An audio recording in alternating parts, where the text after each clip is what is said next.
Portobello Road, Portobello Road, streets where the riches of ages are stowed. Anything and everything a chap can unload is sold off the barrow on Portobello Road. You'll find what you want down on Portobello Road. Friends and family, amigos y familia, what's happening? This is a special episode. So every morning, Brit and I sit down, have a cup of coffee, and just discuss things, have great conversations. I've always wanted to put mics on us and record it. Well, this time I did. So this podcast is me and her talking about our recent trip to Europe. And there's a story that I realized I forgot to tell on the podcast that I wanted to tell you now. So around the corner from our hotel in London, it's this giant building. It's almost like an outdoor farmer's market, but it's got a roof over it and some stores on the side. The middle's open with stalls, and there's some street performers around. Well, Jared and I and Brit were at the end of it at one of the stalls. Brit was buying some little necklaces for the girls, and there was a street performer there, kind of a one-man band kind of guy. And he played his drum machine and looped it and then started playing his guitar over the drum machine. And as soon as he started playing his guitar, this crowd that was around him of about 100 people just erupted, and you could feel so much joy off of this crowd that it made me and Jared turn around just to see what was going on. And he started playing ding ding ding ding ding ding ding ding ding, a really famous Indian song, and the crowd just erupted. There was this older couple that was in the middle dancing, and the amount of joy that I felt, the spirit was moving. It was the most church moment I've felt outside of church in a very long time. It was, God wants us to be happy and experience joy. And this crowd of 100 people of all different races was all smiling and all happy and all just exuding joy all at the same time. I felt the spirit moving, and it's a moment that I'll never forget. I can't believe I didn't tell it on the podcast, but I wanted to tell it now. So enjoy the discussion. It's a good one. So we're back from Paris and London. So we're back. I don't want to describe the whole trip, but overall, was it what we went to Paris and London for your 40th birthday. Mm-hmm. How long were we gone? People were like, "Oh, how long are you gone for?" I'm like, it's 7 to 9. 7 to 9. 13 days. I don't know. Okay, we left on the 30th, which was a Tuesday, and today's a Thursday. So I guess we were gone 8 days. 8 to 9, because there's a weird, the travel. I think that's why when people ask me, I was like, I don't know. Ish days? Ish days. Yeah, I'd say 8 or 9 days seems like the right answer. Okay. It was everything I wanted it to be. It was the perfect trip. I think you don't really know how a trip was until you get back. The feeling you have, I felt it when we went to London. I already had that feeling about Paris, I didn't want to leave.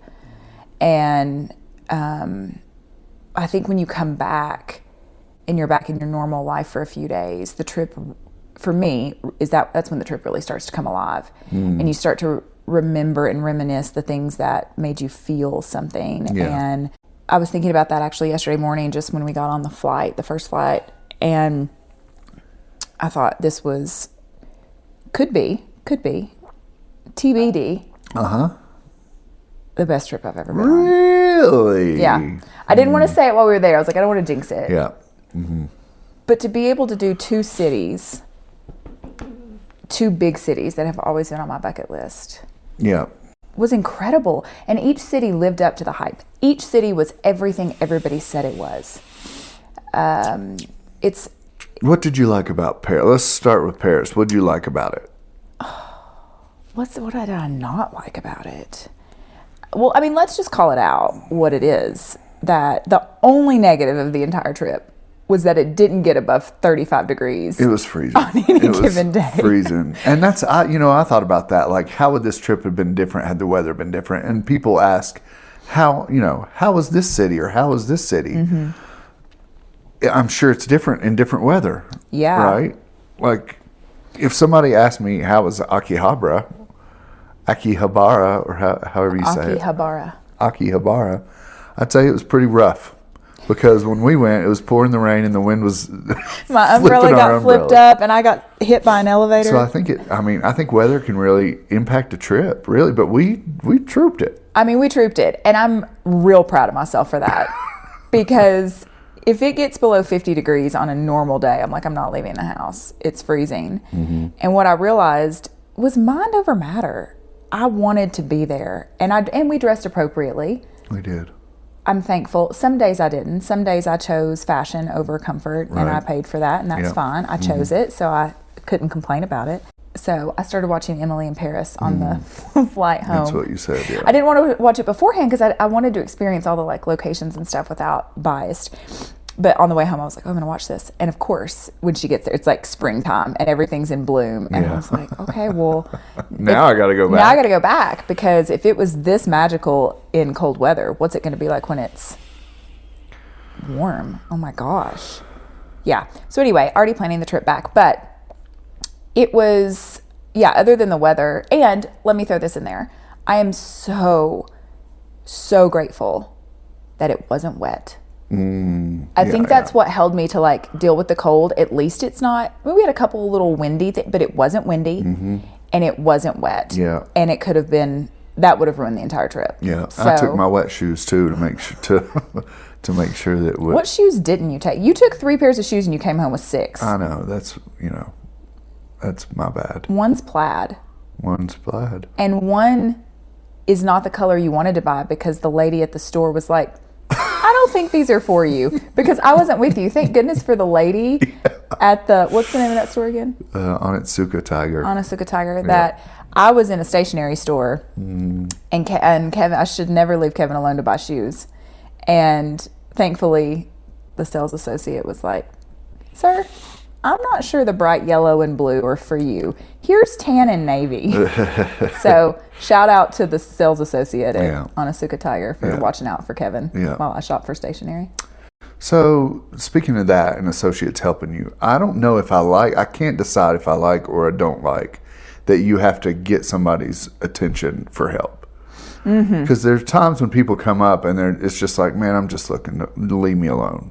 Yeah. And I don't want them to bother me. Yeah. But there's times where I need help, and I feel like it was different in London. But in Paris, it was like, if you want help, you got to go find it. And with your server. You can sit there all day. They'll never bring you the check. I love that, though. And I think that's one of the cultural aspects of Parisians is nobody's rushing you. That's why they don't give you, you can't get a coffee for takeaway in Paris. Right. Because they're like, sit and enjoy your coffee for 2 hours if you'd like to. Yeah. Because they're just not rushed. And I think they value meals, where here everything, They value mules? Meals. I heard it. Maybe they value meals in the countryside, I don't know. But I think they value sitting down and having a meal with somebody and just enjoying it. That's not our culture in America. Everything's fast food.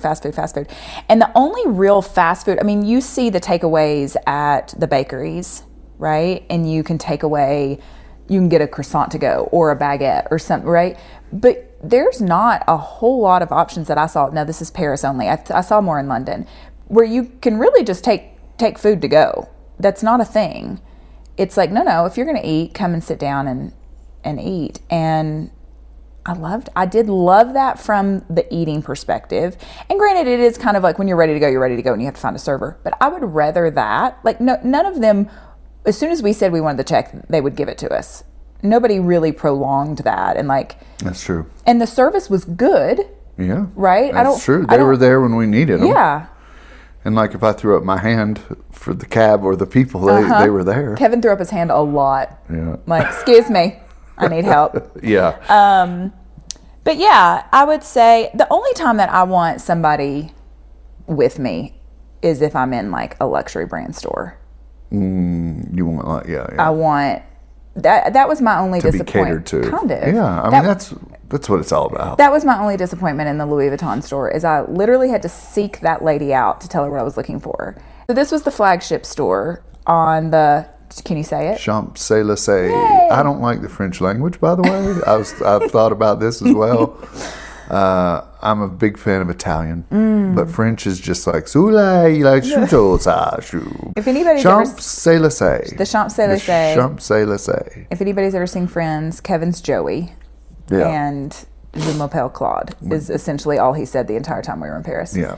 But they spoke a lot of English there. It was They did. Good, yeah. I was impressed with how much English they spoke. Yeah. And it would be funny because I'd go in and say bonjour thinking maybe they'll think I'm French. And immediately they're like, hello, how can I help you? Yeah, well, you yeah. American. Because you said bonjour. Oh, you know me. I hate to be a tourist. I don't want to be the tourist. I know. I want people to confuse me for I'm okay a with local. being a tourist. Okay, obviously. Yeah. What were you saying though? What was that? Oh yeah. So on the Champs-Élysées is a very big, Sure. long street, and the Arc de Triomphe, I think I'm saying that correctly, is at the very end. So it's this beautiful walk, and the flagship Louis Vuitton store is there. It is 3 levels. It's massive. It's connected to what's soon to be a hotel. So they it essentially takes up, I want to say like a whole block. It probably doesn't, It does. but maybe it does. It looks, Yeah. It really does. And I think we waited in line to get, I was shocked that how long we had to wait in line. It was like a brought up Disneyland. We had to wait for I don't know, an hour, probably close to an hour to even just get in. But it was an experience. But the one that we went to in that mall in London was so much more my vibe. Like you walk in, they assign you somebody. Yeah.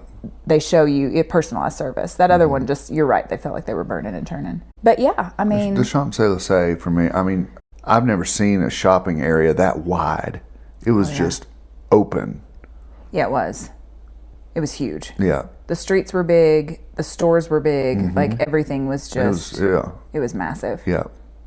Yeah, and we went into, and that was probably, it was a really cool area to go and see things, but it wasn't probably top of my list. And even going into the Longchamp store, they were kind of rude. It was like TikTok made this Longchamp bag, which Jared's had one and I've loved it. And I was like, oh my gosh, I'm going to get one in Paris because that store specifically will take your, they'll personalize. Yeah. So you can get like a little gold on the flap. You can get like a gold, I can get an Eiffel Tower or a bee or whatever. Sure, yeah. So I was like, oh my gosh, I'm going to go in here. Yeah. And I actually thought about getting several of them as gifts. And the experience, just from the lady, she walked out the door and I told Jared, I was like, oh, she's got, what's it called, RBF?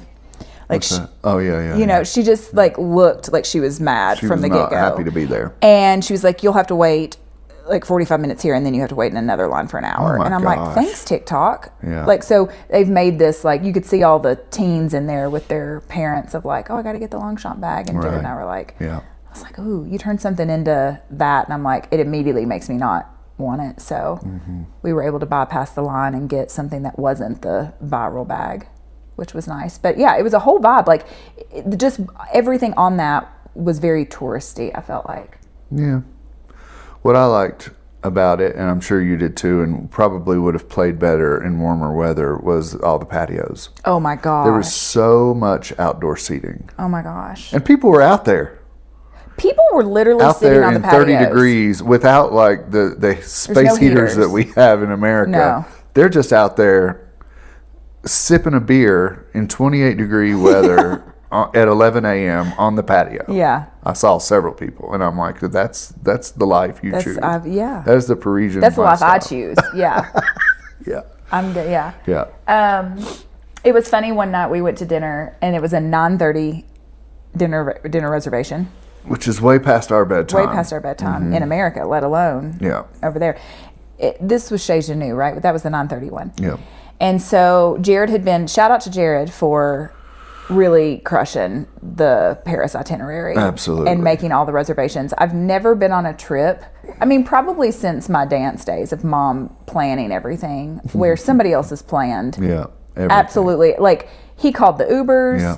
He had the dinner reservations. He had backups. If we do this and that's not open, then we'll do this. It just flowed. It was so amazing. Awesome. It was great. He did a great job. I could not have done that, and I'm very thankful. I'm very thankful. I told him, I told him several times, thank you. The three of us, we're the three travel tiers now because it's our dynamic was really And also, Jared, hail a cab. You don't have to call an Uber every time. Kevin's all about hailing cabs. I am. Yeah. It's just quicker. So we have this dinner reservation at 9:30, and he had been to this restaurant. He has told me about this restaurant for years, and I've heard him talk about his favorite restaurant in Paris. I'm super excited. And so we get there and we have a reservation, and the patio is packed. Like, this place, I guess, sells out. It does have a viral, like, chocolate mousse dessert. Yeah. And so there are people coming up like, we're just here for the chocolate mousse. And the guy's like, do you have a reservation? We don't just sell the mousse. We don't do takeaway. Like, get out of here. Like, so they were turning people away.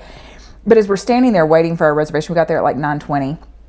There's people on the patio, and all of us are like, why are these people on the patio? And now at this point, it's 9:30. It's probably 17 degrees outside. It was cold. That was one of the coldest. Yeah. I had the hand warmer on the nose. See, I started a trend. And so finally I was like, you don't think that they're going to set us outside? Like, we were all mentally prepared, and I was like, nope, we're not going to sit outside. Yep. But then we realized that because they do it by reservation, so because Jared had done so well and made the reservation so far in advance, we got to sit warm inside. And the poor people outside who did not have a reservation, who wanted the mousse so bad that they sat in 17-degree weather with no heaters. Gosh. I mean, full I saw earmuffs on. The thing that killed me is we're sitting there inside in the warmth, the vibe, and there's somebody a couple tables over from us that are sitting right up beside the window, and they're sitting there enjoying their meal, and right on the other side of that window, eye level, is another couple out there, and the wind is blowing, and I saw him bring the guy a steak and set it in front of him out there in the cold, and I'm like, man, he is here for the whole experience. Yeah.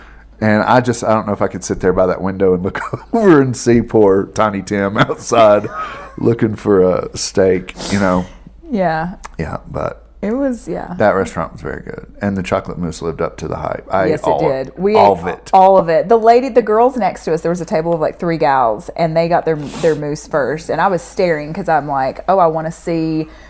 They went to taste it, and I'm like, I want to see the reaction when they taste it. So I was the staring American, and one of the girls looks over, and she's like, the staring American. She's like, she said something like, it's good, but it's a lot, or something like that. And I'm like, I didn't hear what she said. Yeah, it was something like that. Like, it's rich or it's a lot or something. And I'm like, meanwhile, they bring us ours, and we're like licking the plate. And it's unlimited, thank goodness. I mean, I'm glad that Kevin didn't throw up his hand for another. Yeah, I thought about it. I'm like, I will puke. I will throw up. So, yeah, but it was, It was so good. It was like Jared described it as like chocolate whipped cream, but it's thicker than that. Almost like a light chocolate icing, almost. Yes. Imagine like a brownie batter mixed with like Duncan Hines icing. Yeah. Except 10 times better than that, and whipped and fluffier. Yeah, so that was good. I liked Paris. I thought it was dirty. And when we first got there, we were driving from the airport, and I saw the graffiti, and I'm like, that's cool. It's an art town. Graffiti it up. I'm fine with that. But then I saw like all the trash on the road, and I thought... Was this driving into the city from the airport? Yeah. Okay. It's great that America has this thing set up where people clean the streets. They'll do the adopt a street thing. Yeah. I think that's really cool. They did not do that there. I mean, Nobody adopted that street. That street was unadopted. There was trash everywhere. And I thought, maybe this is a big city. Paris is one of the bigger cities in the world, and maybe it's just because it's a big city. But then we got to London, and I saw how clean that was, and how there were bags of trash. People come at night and clean up the streets, and all the bags of trash were setting out. I don't know if I noticed so they cleaned it up. I was rose-colored glasses in Paris. Yeah. You could do no wrong in Paris for me. So but yeah.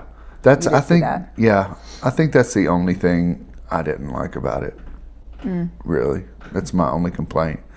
But one thing I noticed that I didn't point out to you at the time because I didn't want you to notice it. Oh no. But I was really paying attention to the music. I wanted to go in and hear, everywhere we went, I wanted to hear Parisian music. I wanted to hear the violins. I wanted to hear sol si sol I wanted to be serenaded to. I bet that's a summertime thing. Maybe, but did you want a band in?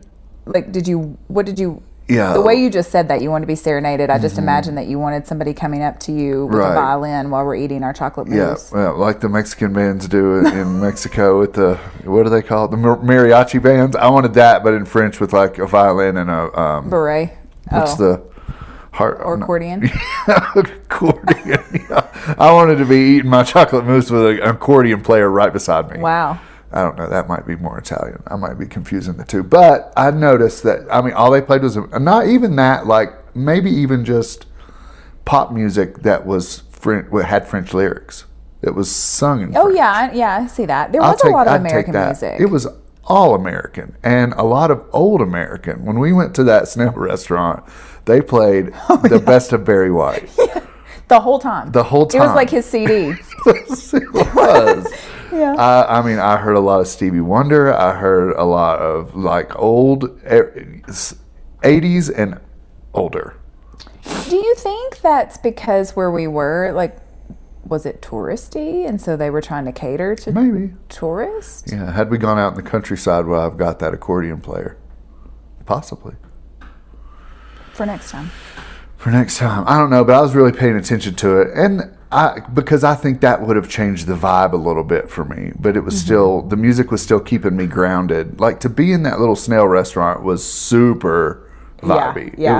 It was Paris. Yeah. It was not cafe, but just like old. Yeah. And quaint. Yeah, very quaint. There you go. But then the music was like, Barry White was like, oh no.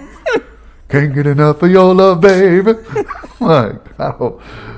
Okay, I guess I'll have the Snails. Yeah. But yeah, so I would have liked that. But here's one thing I want to talk to you about is that back when I was young, I remember Grandma and Pops always saying, and I don't know where all they went. Pops went places with the Navy, but they were like, it's so, when we go out of the country and come back, it's just so good to be back in America. Oh no! And they, of course, they're very patriotic, were very patriotic, and they saw America with rose-colored glasses. And I don't know, like I said, I don't know where all they went. I know all my uncles were and grandfather were in the service and traveled around with that, but I notice when I go to other countries, I'm like, I could move here. Here's all the things that's better than America. Yeah. And, we're not there in their politics day to day, paying their taxes, their land stuff. So we're only there as visitors. But I'm like, hey, I could definitely be here. I could do this. I could live here. And then we come back. We land in Salt Lake City. And there's a guy you get on the path that you walk that makes you walk faster. Yeah. The flat escalator. Yeah. I don't know. What is that called? That is flat escalator. Sure. A walking path that moves. And there's a guy just standing there leaned up against it, not walking, eating a Snickers bar. And I'm like, well, we are back in America. Like, here we are. Like you're on the move so that you don't have to walk. So you don't have to walk. The platform moves, and the man's just leaned up against it, eating a Snickers bar. And I thought, well, welcome home. Yeah. You'd never see that. I mean, you'd never see that in Japan. People eating out. Oh, yeah, no. You can't eat out anywhere on the streets or anything. Can't eat and walk. But even in London and Paris, it was like, you just didn't see that laziness, I guess. I don't know. No, because the city's so walkable. Like, if you noticed, even in the cold weather, I noticed this too. Even as cold as it was, and we took a lot of Ubers, far distances, but we still, think about how much we Ubered, and we still cleared 14 to 15,000 steps a day. Mm-hmm. Yeah. In cold weather. Yeah. And same thing in London. Yeah. That's part of if you notice, there aren't gyms. There aren't, like, advertised yoga studios. Like, I noticed that the first time when Jared and I went. I'm like, what? And he's like, everybody walks everywhere. Yeah. When you're in these cities, maybe it's different in the countryside, but then you're probably working on your area, your farm, or whatever you're doing out there. But I just, in my mind, that's where I live, working on the farm in the English countryside.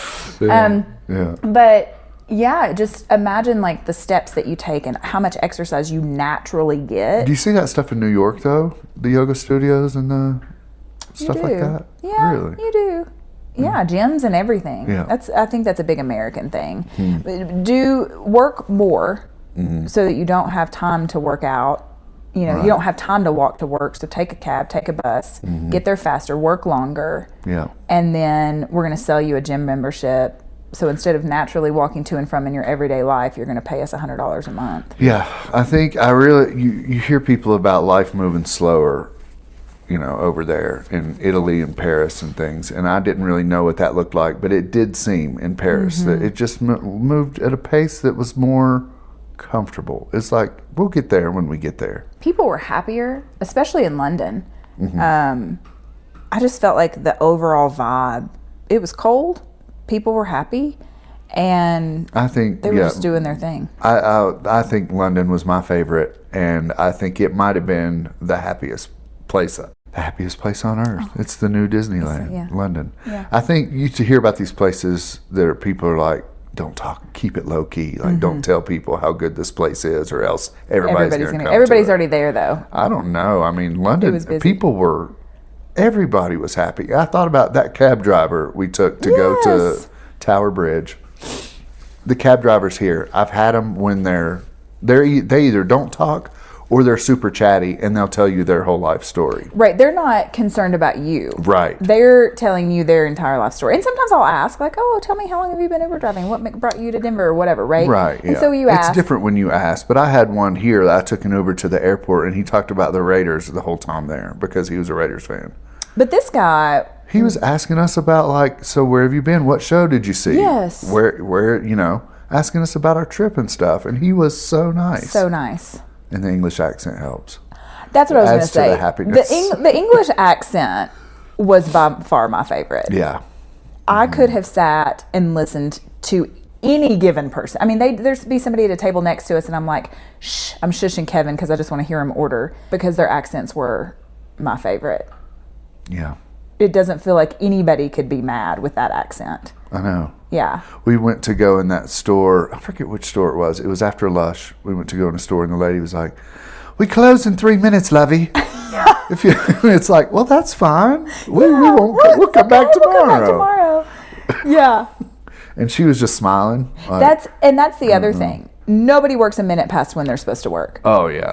This is across the board. I remember being in this little store with Jared in Switzerland, and I was just browsing, and he was like, they close in 5 minutes. And I'm like, okay, so I've got like 5 minutes to shop, and then I check out. And he's like, I wasn't catching the social cue of the lady that was like, you need to leave. Oh, like, pay now or get out, because I don't work a minute past 5 or 4 or whatever it was. Yeah. And that's the same. I mean, even Lush, we walked into Lush to grab 2 bath bombs, and the lady looked at me like, oh yeah, we close in 8 minutes. Do you know what you're getting? And I'm like, is this the choice you're making? The look on her face was like, I mean, she looked like I just walked into the Lobster at 11 p.m. and ordered a well-done steak. Yeah. Is this what you're choosing to do tonight? Yeah. But we were in and out there. We were in and out, and I think I even made a comment. I'm like, look, see, quick. And she just was like, okay, get out. Yeah. I just balanced my till, and here you are. Yeah. But yeah, it was, they don't work past, but they were very nice about it. And I'm like, okay, very respectful. So if you ever go, just make sure you don't shop within 15 minutes of closing time. Otherwise, you'll get kicked out. Yeah. Yeah. What else? What did you think about the food in London? I think the food the whole trip. Oh my gosh, the food the whole trip. I've got 0 complaints. Same. Let's think of favorites. I mean, Chez Genu was up there for dinner. Chez Genu was my favorite dinner. What did I eat there? I don't know. I think you had a steak. Yeah. What did I have? I just said it's my favorite. Now we don't even remember what we had. I know Jared had the super cheesy ravioli. Oh my gosh, that was delicious. Yeah. Oh my Lord, what did I have? I had the mussels we had mussels for an appetizer, and Jared got those little frite things, those little fry things. And I got the snails. And you got the snails. Because they came in the shell. We had already had the snails earlier that day in the pot, but they weren't in the shell. And I saw they were in the shell. I wanted them in the shell. I got the scallops with like a cheesy risotto. That's what I had. Yeah, but then very good. The other dinner in London that I loved was that first night, Flatiron. Which is right beside the hotel. Yeah, we did not have a reservation. We got into London. Our little guy Juan at the hotel. Our little concierge Juan. That guy. He wasn't even a concierge. No, he was just. He was like the check-in guy. Yeah, check-in guy. But he was just So helpful. Like, I almost gave him my number because I thought when we come back, I want to text Juan for recommendations, and maybe we hang out with Juan. He was fun. I don't know if I could hang out with Juan, but he was very helpful. It was just his accent. I'm like, want to hang out? He was like this cute little, I don't know, helpful. I don't know. He was just funny. Yeah, he was. He was funny. But he walked us over. He got up from his hotel desk, walked us over to the restaurant that was about 4 doors down, and walked up to the hostess and was like, can you get my people in here? So he walks over, we get on the list because the night we got there, we trained in. When we got there, it was really hard to get a cab for some reason. And by the time we got situated into the hotel, it's like 4 or 5 o'clock on a Saturday night. And I didn't know. And freezing. And we've got our luggage. Yeah. And the cobblestone streets, rolling your luggage on cobblestone streets is a thing. Like, it is not the easiest task. Yeah. And so when we get there, we walk into the hotel. So I actually picked the hotel in London and didn't do as much research as Jared did as to the location. Really? You picked the hotel? I did pick that hotel. I thought he did. Nope. We narrowed down, but I ended up picking that one because he was researching the Paris ones, and I was like, I'll do London. Okay. And so the whole reason I picked this hotel is because it was in Covent Garden. Right. And so if anybody's ever seen the movie The Holiday, there's this scene in like the very first part of the movie where Kate Winslet is telling her man of interest, she gives him a Christmas gift, and it's this like first edition book, and she says, I found it in that little bookstore that we went to, that quaint little bookstore we went to in Covent Garden. And I was like, that's where we're staying. Yeah, I was like, that sounds like the most magical place on earth. This place is in Covent Garden. It's boutique-y. It's got good stars. Like, here we go. Yeah. We are dropped off in the middle of London Times Square Saturday night. Yeah. And I was like, Covent Garden is on the border of Times Square. It is. It's like right near the theater district, like the West End. 2 blocks. 2 blocks. And which also seemed very convenient at the time, knowing that we were getting in that day and going to be walking to the show. Right. And I did not research enough. And so we were dropped off in the middle of like the leftover holiday crowd on a Saturday night. And I'm like, I'm so sorry, y'all. What have I done? Yeah, that leftover holiday crowd was real. We walk into the hotel, and all we see is probably 25 steps going up. And I'm like, after Jared has done so well in Paris, if I've really screwed us up and we have to lug these, first of all, Kevin's going to throw us back out. Oh, yeah. I'm probably going to drop mine down the stairs. Yeah. Like, I just was like, we can't go up 25 steps with our luggage. And then we walked in, they had an elevator, which was meant for 1.5 people. Yeah, American size. Yeah. But yeah, it worked. The room was nice. The hotel was small, and they didn't have heat anywhere but in our room. Yeah, and in the summer there's no AC. Yeah. More than likely. So, but after Saturday night, it was manageable. It was actually very cute. The area was wonderful. There was a part, Jared, same hotel, different building, so he actually stayed across the street in his room, and then across I guess he was closer to this little area. You turn the corner, and then it's like all this cute little area of like shops and... Yeah, it was like an old outdoor market kind of that they've updated to have almost like a little farmer's market in it. And stores. And stuff, yeah. And there was this big lit up Christmas tree. And we didn't even see that, I don't think, until Sunday night. We just kind of missed it. Yeah. And so I was very thankful we turned that corner, because I was just like, I don't want to even get out here because it's so busy. But that was just the first experience of getting there that night. But it was nice. But the view from the Paris room. The view from the Paris room. And the Paris hotel, like, they just were different. It was very Parisian and both very boutique-y, which was lovely. I liked London. I liked the happiness. We did a lot of shopping, which is fine. What else are you going to do in freezing cold weather? You got to be indoors somewhere. It was either that or life-size Monopoly. Yeah. We saw the show. We saw the Devil Wears Prada. You enjoyed that show. I did. I mean, you made some noises in the show. You clapped, laughed, and wooed a lot more. I love that. I love like live theater. Yeah. Musicals. I love live music. I just don't like the crowds. If I could go to concerts that size. Yeah. Yeah. I was very surprised at how easy it was to get in and out. Yeah. Of there. The show was The Devil Wears Prada. Yeah. Which was the musical. The Devil Wears Prada. The musical. Vanessa Williams was supposed to be the lead character. But she must have been on holiday. She was on holiday. But whoever replaced her, she did really well. She was great. I thought she did really well. I think they all did great. Per my wooing. Per your woo, yeah. Woo!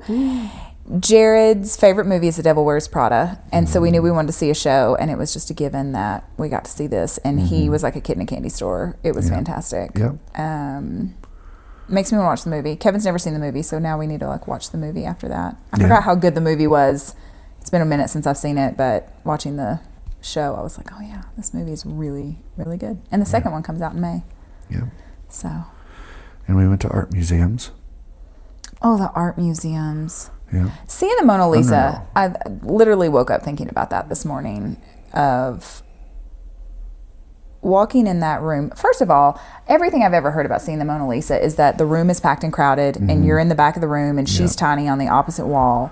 I felt very, very fortunate that we got to be so close, because there wasn't, again, Jared knocking it out of the park got us the 9 a.m. Louvre tickets. Yeah. And so we were the very first ones to enter the museum before all the crowds came in behind us. And so we just went straight there. Yeah. And we were able to get right up to like the ropes where they have her roped off. Like you can't even walk up straight to her.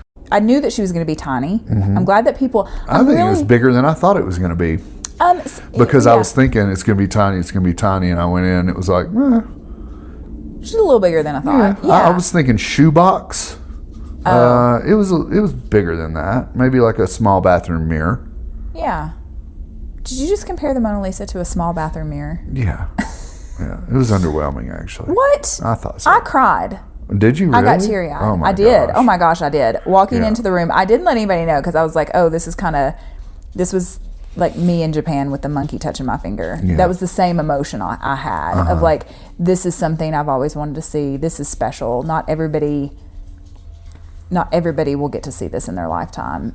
And it felt very, put me in the moment. Monumental. It was very monumental. Mm-hmm. That's good. Looking at that, yeah. Yeah. But I actually liked, so that was the Louvre. The Louvre was huge. The Louvre was huge. There's so much stuff there. After about an hour, you're like, all right, whatever. That's 2,000 years old. Move on. Well, I mean, in reality, if you saw a 2,000-year-old artifact, at your local, science museum or whatever, you'd really soak it in and learn about it. But here, it's just like they're everywhere. Well, it's so the much. artifacts are just there's so much there. Yeah, I could spend an entire day there. I said if we take the girls back, what I'd love to do is you can get a guide that will walk you through and kind of explain to you what everything is. And I think from an educational perspective, what I realized was if I had had more in-depth knowledge as to what era and which piece, what that meant, why it was monumental, why, where did they find it? That's what I wanted to know. Like, how did you get this? How did you get these hieroglyphics, and how did you get this artifact? A lot of people donate them. But how did they get it? Right? There's got somebody somewhere. Archaeologists or passed down through their family. Right. And where was that? Like, I have all the questions. I kept those to myself, not to overwhelm you and Jared while I was there. Of like, somebody tell me these answers. You had a Google in your pocket. I know. I didn't want to be on my phone. That's true. But there was a lot, and I'm not as much of an artifact person as I am. I love paintings. So paintings are my jam. What was that museum? The National Gallery. The National Gallery. They had Van Gogh, Vincent Van Gogh. They had everything. More than one. They had Renoir. They had Degas. They had all the Ninja Turtles. Da Vinci. They had Da Vinci. Leonardo. Yeah. Yeah. He did the Mona Lisa. Did he? Did he? Yeah. Okay. Don't make me question. Did they have that in the British Museum? We didn't go to the British Museum. No, Leonardo. What? What?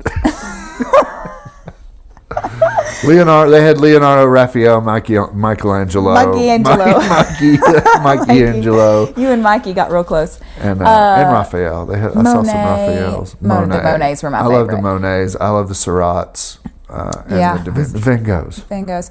Yeah. So I mean, Van Gogh is probably, I would say, my favorite artist. Starry Night and his Cypress painting are my two favorites. I've loved Starry Night since I was like in, I almost said grade school. There you go. There you go. There you go. Grade school. Tilly. So he has a special place. But the Monets, seeing, I really like those. I loved the Monets. Seeing the water lilies like just being able to stand there in person and see something that is so incredible. Was really cool. So, and then I think there was one little plaque that had a Monet on one side and a Renoir on the other. And there was a little plaque saying that they used to sit by the Seine in Paris and paint. And it just created this image in my head of like early Paris, of like they're sitting by this river. And I'm guessing it's springtime and there's probably, a Frenchman playing an accordion. Yeah. All the ladies in their bonnets. Yeah. They're not called bonnets. What are they? I don't know. Floppy hats. Yeah. But yeah. So that was really cool. So I actually liked the National Gallery better. We wanted to go to the Tower of London and see the crown jewels. But we didn't have I didn't make reservations. Yeah. Can you believe that? That's okay. It was fine. I don't think we would have gone to the National Gallery. We saw the Tower of London. We saw the Eiffel We Tower. didn't see the Tower of London. London Bridge or Tower Bridge. It's all very confusing. Tower Bridge. We saw Buckingham Palace. We saw Westminster Abbey. We saw Notre Dame.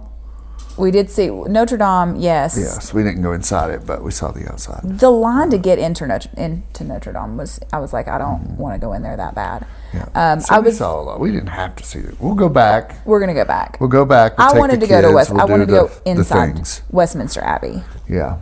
And that was that and seeing the crown jewels were two things I wish. We didn't even take the tube in London. It felt like we didn't want to have to navigate that. Cabs were easier. Yeah. And I couldn't get Kevin to stop hailing cabs to even try to take the tube. I just loved it.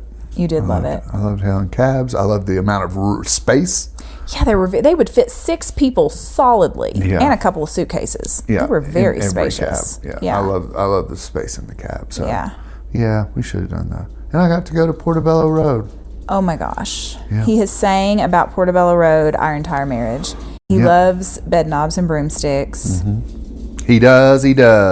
I remember when Allie and I went to Martha's Vineyard. This was like right after we got engaged. That said Portobello Road. I got you a little. Yeah, something that said Portobello Road. It's like a business card or something. It is. I think I still have it. Maybe it was a store called Portobello Road. Yeah. And I think I've got that in like a keepsake box somewhere. So cool, all these years later that you actually got to walk it. Yeah.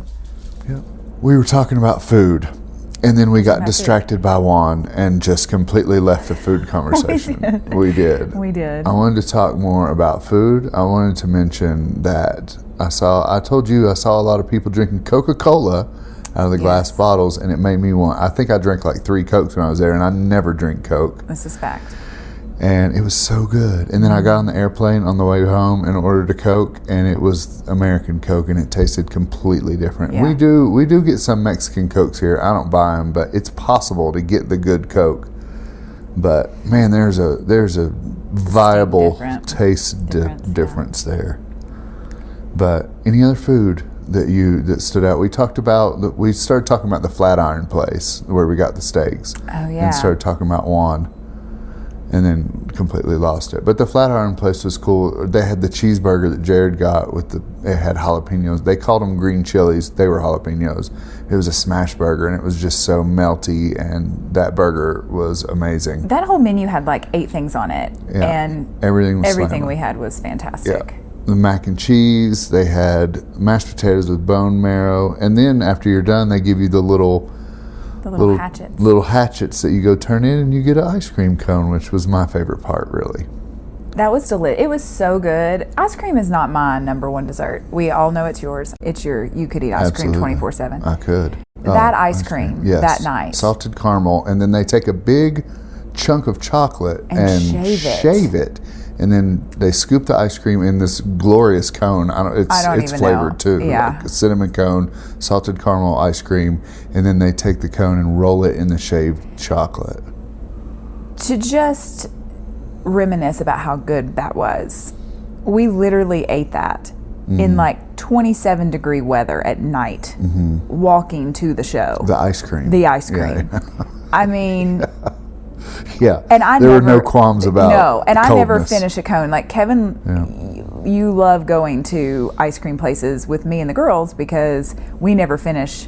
Libby and I specifically. I get the leftovers. You get the leftovers. Yeah. So I think there was probably a part of you that was like, I'm going to get this leftover ice cream. There was, yeah. And I ate it all. You did. Down to the bottom of the cone while freezing. Yeah. Which was to say it was very good. Yeah. I mean. We had a couple good pizzas. We had one in Paris that was really good at the pizza place. My gosh, I forgot about that place. Yeah. Yeah. That was it was like really an Italian good. restaurant in Paris. That was fantastic. That was And so then good. I got a mushroom pizza from somewhere too. That was a Juan recommendation too. Yeah. He really crushed it. He with the did. I'm gonna Google review that Yeah. and throw a shout out to Juan in the Google review. I mean, let's talk about The brunch that Jared reserved for us at Cafe. no, don't mess it up. Oh. The Plaza Athénée. Oh, sorry. At the Plaza Athénée. Yes. You the can thank Plaza Taylor Athénée. Swift for teaching me how to say that properly. We left our hotel, and I don't. Why did we talk to the front desk lady and told her we were going to the Plaza Athénée? Maybe we asked her if we could walk, if it was walkable or something. I don't know. But we told the front desk lady, and I felt bad telling her we were going from their hotel to another hotel. Like she was like, "Are you leaving us?" But she probably knew. What I didn't know that they had amenities there that you could just go sit and have brunch. Well, we didn't think originally when we looked up going, that was like one of the first things that was like, oh my gosh, how do we go here? And why did you want to go there? Because it's in a Taylor Swift song. She says something about I saw you at the Plaza Athénée. Yeah. I don't. You got it. You talk about it. You do it. I'll talk about it. You talk about it. Yeah. It's in a song, and then you look it up and you realize it's like the most exclusive, nicest, most wonderful hotel in Paris. It's super fancy. Very fancy. It's very fancy. Took the picture and video of you walking in. Yeah. The lights outside, it was all lit up. Yeah, Huge. it's like old and ritzy and widely known. Yeah. And the reason that it's famous in the Taylor Swift song is because Elizabeth Taylor and Richard Burton, I think that's his first name, Burton. They stayed there for like 3 months and made it like their residence for some time, which is kind of crazy because it's highly expensive. I was like, oh, let's stay there. Let's not. Let's not. It's extremely expensive. Yeah. To stay there for a week, you could buy a new car. You could buy a new car, yeah. So that wasn't an option. And then even dinner I think was like 300 pounds a person, which is like close to 400. Yeah. US. Not worth it. I was like, no, not to get in the door. So my expectation was like, let's go and have a mocktail at the bar because they do have a non-alcoholic menu. And just to say you were there and take your picture and say, hey, Taylor. Yeah. Yeah. I just wanted to go and experience. I think you need to walk into places that are above your tax bracket sometimes and just act like you belong there. Yeah, I mean, it's manifestation. I feel like I'm living the life now that I manifested probably in my 20s, and I'm thankful for that. So it's like, hey, if I walk into the Plaza Athénée and have a mocktail and immerse myself there, maybe in 10 years we go and we stay a week. Who knows? Yeah. Throwing it out there. Anyways, so that was my expectation, was like, let's just walk in. Like, how do we just get in the door and like snoop around? And I'm in room 1A, thank you, and walk right through. Yeah. Yeah. And Jared did a great surprise that they have a brunch. And it was lovely. Yeah. It was We walked in and they had it still decorated for Christmas, and there was a Yes. beautiful Christmas tree, and just it looked very, very nice, like something you'd see at a really nice store almost. Yeah. Like the setup with Christmas and a little wagon with teddy bears, and It was very I wanted Christmassy. a teddy bear. Did you? The bear said Plaza Atene on them, and I was like, "Where is there a gift shop?" That's what I. Yeah. Can I get, surely can I get, they had a little. They didn't lead us to the gift. No, there they wasn't. did not. No. I did try to steal. Oh. Maybe steal's the wrong word. I tried to salvage. Yeah. No, I tried to steal it. Borrow. I wasn't going to give it back. Right. It was stealing. Yeah. This little, what was it, like wooden? There was like it was almost like a little wooden bowl, a dish about the size of a softball and about 1 inch high, and it said Plaza Ante. I can't even say Antene. No, Atene. I'm going to make you listen to the Taylor Swift song I know. over and over so that you know. Pellegrino was on my mind when I saw you at the Plaza Antene. Oh my God. That's how it goes. Pellegrino? Yeah. Portofino. Oh, same thing. Oh, I'm crying. Okay. Oh. But yeah, it came in a little wooden dish, and it was a croissant or some kind of pastry or something. It was a pastry. Yeah, there was a pastry in it. Like this a bamboo beautiful basket of pastries that they bring bread, out. Yeah. And there was this one, and so I actually grabbed it. And I think I told Jared, like, put this in your purse, because my purse was too small for it. Yeah. Not that he had a purse, but, I was just like, here, put this in your pocket. Your man bag. And he put it to the side, and then the guy came over, and I think... It was still on the table, but it was over on the corner of the table. It's over on the corner of the table, and, when you eat places like that, they wipe the crumbs off after every time that you take a bite. It's crazy. They were very attentive. They were very attentive, and maybe a little too much, because he came over to like swoop up things before he sat down our drinks, and just he took it like they were going to dock his pay if he didn't return it. Yeah. So that was I was disappointed that I didn't get that little souvenir. Yeah. But the food overall? The food was, oh my gosh. I got I don't even remember what it was called, but it was just like a cheese croissant. And it was like this large croissant just stuffed with cheese and a little salad on the side. And I think my eyes crossed with every bite. I was like, this is the best thing I've ever had. The butter was fantastic. Yeah. Your yogurt, I don't think you wanted to share, but we were like, give us a bite of the yogurt. Yeah. It was so good. Yeah. And it ended up being, so there's this place, I don't even know the name of it, but it's like a grocery store that sells butter, and they'll vacuum seal it. And what's crazy is the same butter, this like viral butter that luckily... Is that what they used at the hotel? I don't think they used that. I don't think that was the same brand, but it was the same brand as the yogurt. Oh yeah, that I got. Yeah. Which makes sense why it's so good, and the butters, Right. But it was very, the everything was fantastic. The service was great. The bathrooms were very nice. Yeah, it was all mirrors. It looked like one of those carnival. Yeah, what's it called? A fun house. A fun house. Yeah, the mirror maze that you walk through in a fun house. There were mirrors everywhere. Yeah. Yeah. That was great. It was New Year's morning. That was a great way to start the day. I don't know. I went in the bathroom and some man was in there. It sounded like he was dying. I felt like I needed to help him. But I peed and washed my hands and left. Wow. He was in the stall with the door closed, moaning. No, Kevin. I don't know. You didn't tell me that. I know. Because I would have said go back in there and help him. You would have said, you would have kept an eye out and made sure he was okay. Had I known CPR, I used to know CPR. Do you think he needed CPR? I don't know. He sounded like he was struggling. But we talked about, you were on the phone with your mom yesterday about all the people that smoking. Well, first of all, drinking, like alcohol was everywhere. Both Paris and London were very big drinking towns. And you think of the London pubs, right? But I never saw anybody trashed. That's true. I never saw any. But it's like I don't think they're depressed enough over there to need to drink alcohol to, like, they know how to manage their alcohol over there. Obviously. Somehow, yeah. But they had lots of great non-alcoholic options. They all did. got some wine, some champagne. We got did. a beer. We got a non-alcoholic beer at a London pub. Yeah. That was cool. That was really cool. There is, I'm thankful for that. So we had a lot of options. We had options. And also, smoking is everybody there smokes. Everybody smokes. Everybody drinks. I remember the first time, and it was probably less noticeable this time because it was cold and wintry, but like when it was summer and everybody's on a patio and everybody's outside, it's like you're walking through it. it's almost the same feeling I get when I walk into a casino in Vegas as we arrive, and it's like, oh, I forgot you can smoke here. Like, I remember walking into the Bellagio the first time, and I'm like, oh my gosh, who's smoking? And they're like, everybody. I'm like, oh. Yeah.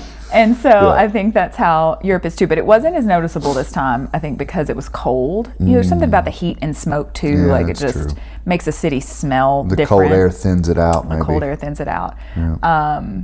But it's also, I find that in the summer they don't, you know, wear deodorant as much or shave their under areas. Yeah. And so there's like this smell of like smoke and BO. And if I smelled that in the US, I'd be like, gag. But I smell it in Europe, and I'm like, oh my gosh, I'm in Europe. Yes, the smell of Europe. Give me more wafting it towards your face. Yeah, smoke and BO. Oh, Europe. Yeah, oh, Europe, I love you so much. Yeah. Yeah, so you have that to look forward to when we go back in the summertime. Smoke and BO, yeah. The lady, they had, when we went to the play, they had characters. Yeah, dancers. Characters. I don't know. Actors. Yeah. Walked down the aisles, and I was on an aisle seat, and this lady walked down, and it was one of the dancers, and they were posing. And I mean, I looked over, and I was probably about 2 foot distance. She had her hands up in the air over her furry underarm just right there, and I was just turned my head back towards the stage and was watching this. I don't need to see the underbush, but you know, if that's your thing, good for you. It's not my thing. Well, my underarms are hairy. It is my thing. It is your thing. I don't like them in my face. At least you wear deodorant. Male or female. Just keep your pits out of my face. But yeah, it was a good trip. Did you want to talk about Delta One? Did you want to talk about Delta One? I'm great with it. I think, you know, this trip was for your 40th birthday, and part of your birthday present, I paid to fly in Delta One, which is Delta's first class, where you can basically lay your seat down completely flat. You can sleep.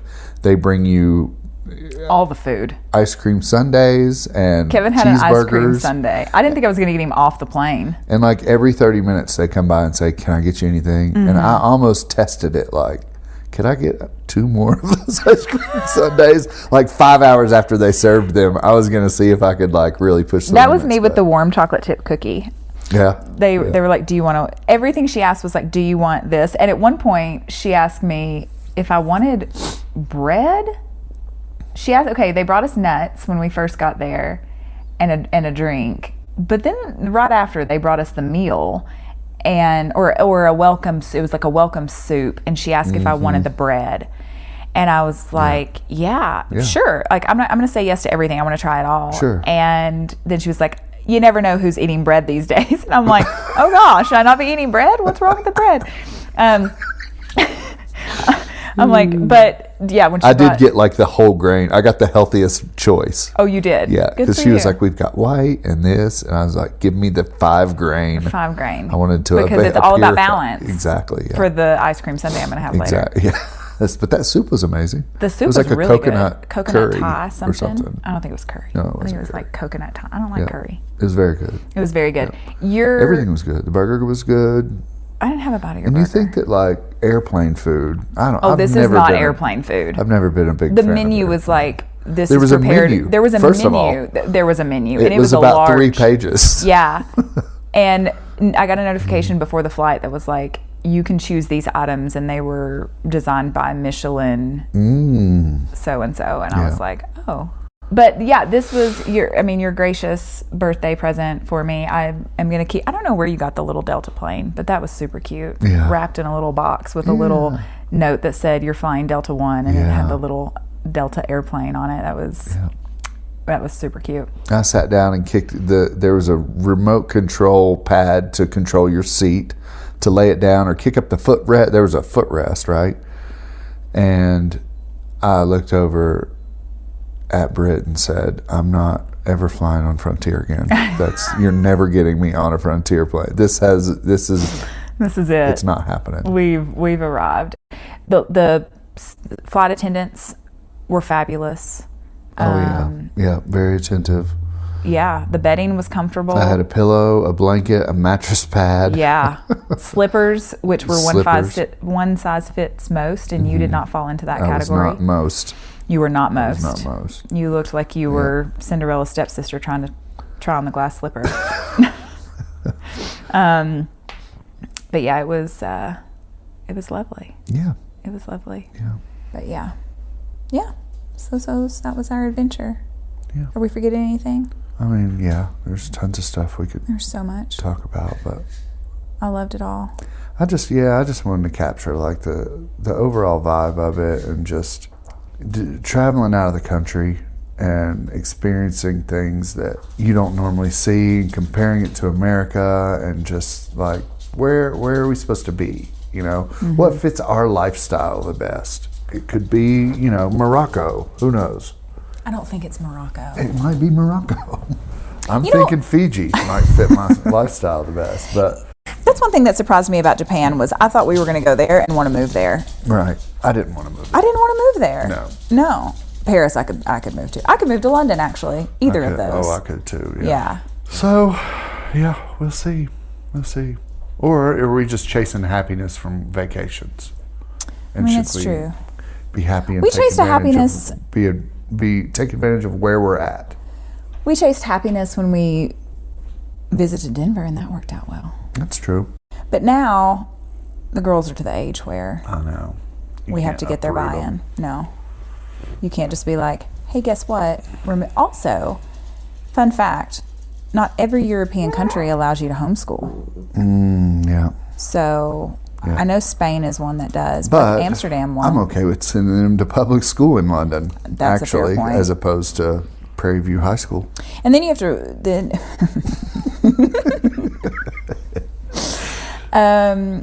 you have to think about too, though, like, do you go there and live? Because if you set down roots there, the older they get, the more roots they're going to set. And then if we ever want to come back to the U.S. and they're like, hey, I'm married in London, That's true. like, then you're continents apart. So You know, I think it's all God's will, right? What you pray on, what He leads you to do, and where you follow, where He sends you. yeah, I always think about what Pastor Mark said of like, when you ask a question, sometimes it's a yes, sometimes it's a no, and sometimes it's a you choose. Like, and so you have to really use discernment to decide on big decisions like that. Of like, is this something where He can still live out His purpose in us, regardless of where we are? Yeah. Or is His purpose for us very specific to where we are now? Yeah. I think that's something you have to, sit with. I don't really care where we move to in Europe. I'm going to go ahead and throw that out there, because But then it you can just has to be train Europe. everywhere. Yeah. Right. You can just hop on a train. You can get around there pretty good. I mean, we trained from Paris to London, and that was lovely.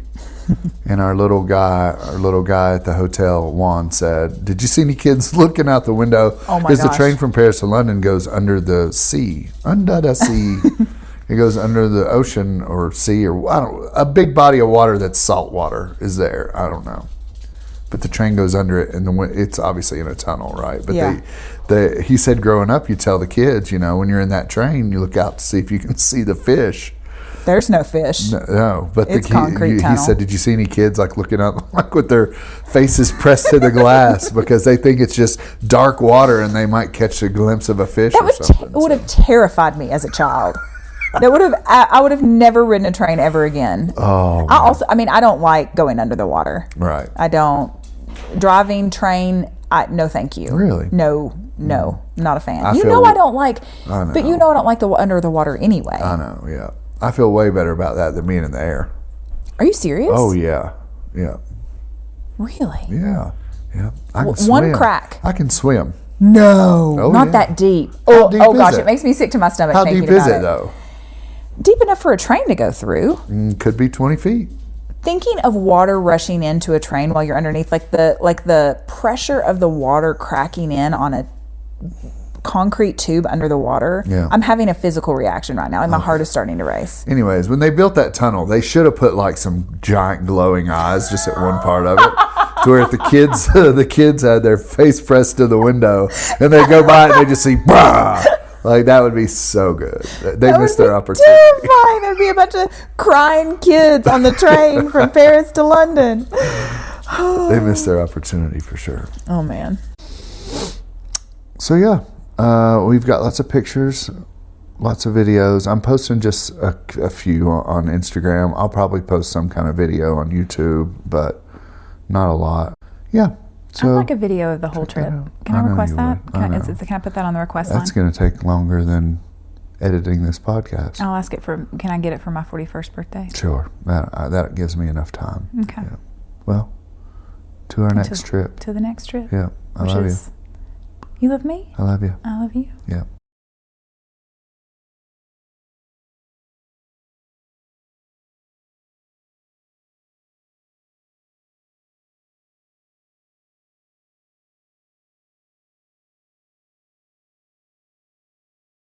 Three, 2, 1. I know, right?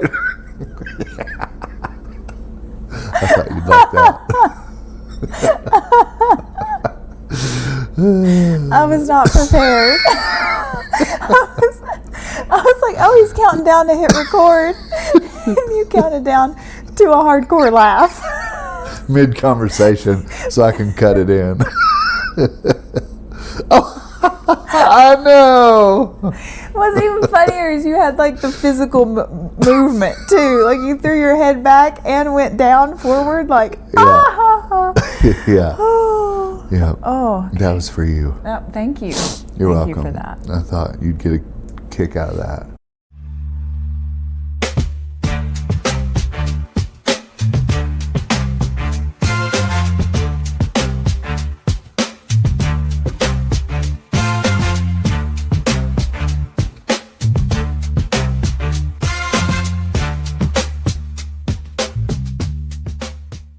Thank you, Bob Cousy.